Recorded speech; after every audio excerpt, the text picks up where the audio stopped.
Hi again. I'm going to pick up where we left off with the notes on Snell's law and talk about total internal reflection, and then the rest of the tutorial will just be giving you answers to the practice that you should do on top of the normal quote-unquote homework. We got through doing this problem where we're going from water, a low index, to a high index, and we see that our refracted angle is less than our incident angle, as it should be when you go from low to high. We bend toward normal. And you got some angle that was less than 60 degrees. I don't remember off the top of my head, but we already did that. So the next question asks, what if we replace this with air so that the index refraction is 1.00, and you set up the Snell's law, and you found that your theta, or inverse sine of theta, was undefined. I don't remember what we talked about after that, but what that basically means is at some angle, right? In other words, we're coming in, this diagram doesn't do this justice, we're coming in at a fairly large angle. So 60 degrees is fairly large, and we have a decent refracted angle. If we were to come in at a bigger angle, then it's going to refract even more. And so what the undefined is basically saying is we're refracting past 90 degrees. In other words, we're refracting out of the medium, or really, we're just reflecting. So undefined is not just a mathematical quirk, it's actually telling us something. So that's an example of total internal reflection. Okay, so we call that TIR for short. I'm going to show you this a different way in the diagram below. And then we're going to derive an equation for what angle does that occur for different media. So let's say we're in water, okay? So we're in a pool of water and we have a light at the bottom of the water. And let's pretend this light source is at the same spot right here. We're just angling it different ways. So even though the diagram doesn't show that, let's pretend that because it'll help us understand something down the road. And we're trying to leave air. So in other words, our index refraction is 1.33, air is 1.00. So if, again, remember all the light sources coming from here. If my eye is right there, okay, I will trace the light coming back there because it's coming out at 0 degrees of normal, so it doesn't refract. If the light comes out at a slightly greater angle than 0, it'll refract away from the normal. Actually, I don't know why I drew that. It's showing it's refracting away from normal barely. And then as the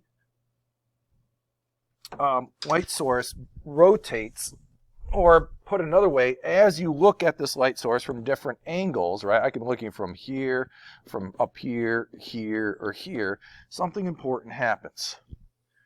And so what these are trying to show is as the angle gets greater and greater, we go from 15 to 30 degrees to 45 degrees, and I think this one says 60 degrees, is the refraction gets so great that at some point it's going to refract 90 degrees. And then anything after that angle, it refracts greater than 90, or put another way, it completely reflects off the surface, and you have total internal reflection. So that if your eye was looking from this angle, or over here, in other words, your eye is here, you would not see any of the light from over there getting out, because it's completely reflecting off the surface. If your eye is in this range, then you would see the light coming from various spots depending on where the refractor is. From it was here, we might see the light there. If it's coming out like this, we might see the light ray there, etc. Okay, so we want to determine how do you calculate that angle where it completely reflects, that threshold angle or critical angle as we call it. And that is really when we're at the 90 degree. Okay, when the refracted ray is greater than or equal to 90 degrees, we get complete total internal reflection. So this is how we derive the equation. It just comes from Snell's law. So we have n1 sine theta 1 equals n2 sine theta 2. So what we're trying to find here is a critical angle, which is a critical incident angle. In other words, back up to that diagram, what angle does it have to strike the surface of the water, right? So when I originally had this, it was, and it did that. Here, if I draw my normal, there's my theta c. Okay, I'm trying to find any angle greater than that is we're going to get total internal reflection. And so at the point where we get total internal reflection, we also know that theta 2 is 90 degrees. So I can put that in there. So I can say n1 times sine of my critical angle equals n2 times sine of 90, which is 1. So there we go. Now I can solve this, and I can say the sine of my critical angle is equal to n2 all over n1. And this tells us something important, this ratio on the right-hand side, is if in order to take an inverse sine, we know that this ratio has to be less than 1. So if it has to be less than 1, that means that n2 has to be smaller than n1, right? So if n2 has to be smaller than n1, that means we are trying to go from a high index to a low index. In other words, total and total reflection only occurs when you're trying to leave into a lower index of refraction. It never happens in reverse. So we can ask, what's the critical angle for water entering air? So I need the relative index of refraction. So I would just say sine of theta c equals n2 over n1, where n2 is we're entering air, so that's 1. We started in water, so that's n1, 1.33. So this is going to be the inverse sine of whatever 1 divided by 1.33 is. And if you do the calculator, you see it's around 49 degrees. So let me just draw a simple diagram again. If this is water, and this is air, and if I draw some point here, if I have an incident ray that's 49 or greater, anything beyond this 49, in other words, anything in this region, the light is going to completely reflect off the surface. It's not going to get out. So trying to view this from an angle bigger than that on the outside, you won't be able to see the source of that light. Okay, so let's do some practice problems. Actually, I'm not going to do them. I'll give you the answers. I think it's important you go through this. Actually, I will do them some, well, I'm trying to think this. How is this any different than homework, right? So if I've got this situation, glass, diamond, water, this is this is 1.52. This is 2.42, and this is 1.00, right? We can then ask, what's the incident angle, what's the refracted angle, and then perhaps the part you really want to work on is how does the speed, the frequency, and the wavelength change when you enter diamond from the glass. So just don't make the mistake that the incident angle is 37. It's not. So if I draw a normal there, this is going to be 53 degrees.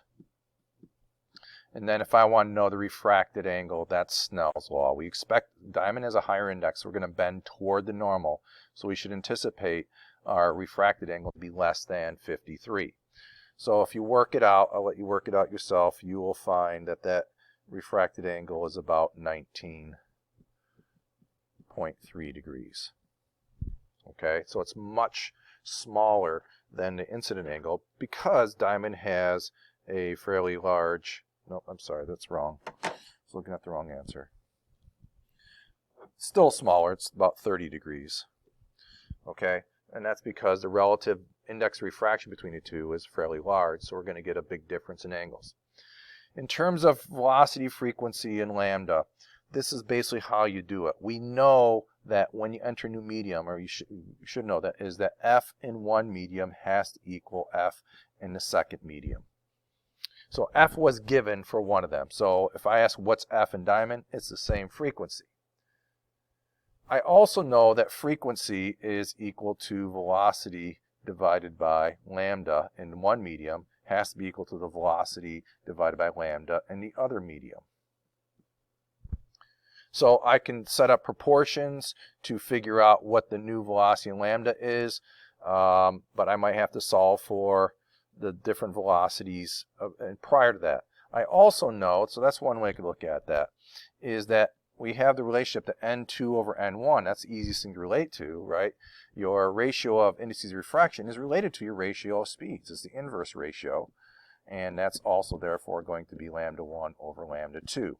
So this approach is probably the easiest way to get the new velocities and the new lambdas. Anyway, in terms of the velocity in diamond, there's a number of ways you can do that, so I'm going to call that V2. You should get an answer of 1.24 times 10 to the 8th.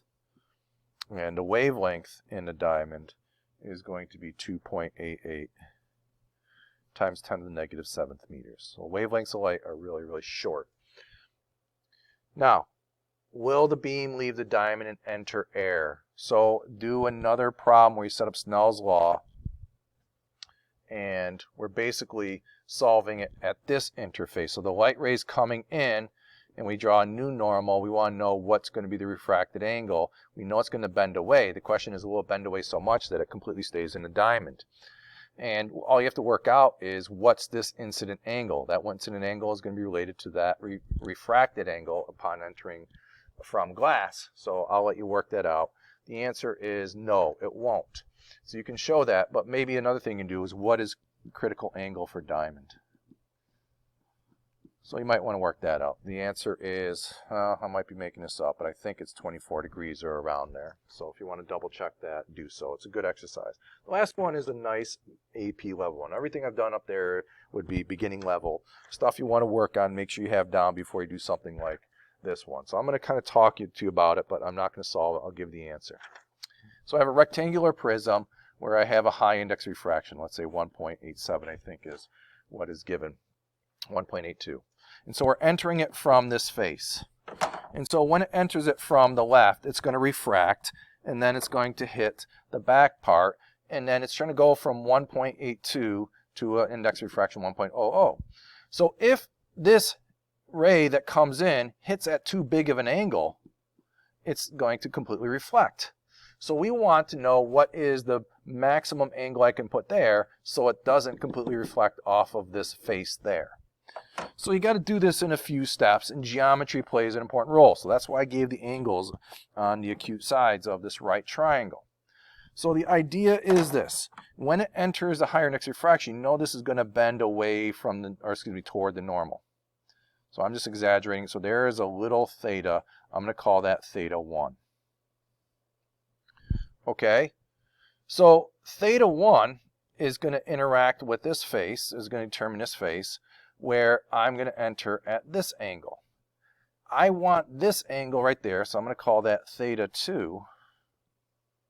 I want to figure out what that angle is so that TIR doesn't occur. So theta 2 is going to be equivalent to a critical angle. So you want to figure that out first. What is the biggest angle theta 2 can be before it completely reflects?